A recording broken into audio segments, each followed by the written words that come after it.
Človek si v živote nemôže nič vynúcovať. Človek sa musí nechať viesť životom a musí každú etapu života, ktorá sa mu otvára, aj keď je mimo jeho predstáv a ideálov, prijať a musí z nej vyťažiť to, čo mu prináša.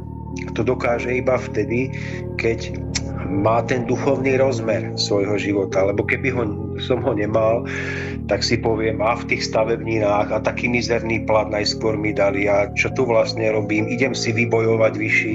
A ja som si vtedy povedal, že nie, že vlastne keď pochopím, prečo som tu, tak život ma prepustí, osud ma prepustí. Proste buď ma prepustí tak, že ma niekde povýšia, zvýšia mi plat, alebo proste prirodzene sa ukáže lepšia práca a ja budem môcť úplne odísť. Ale viem, že tam nesmie byť ani záchvev hnevu, prečo ten majiteľ a onen je taký alebo onaký.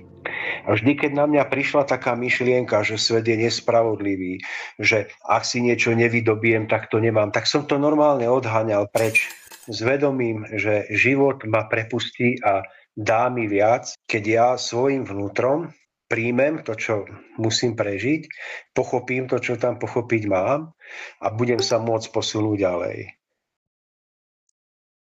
A teď kde je ta hranice, že jo?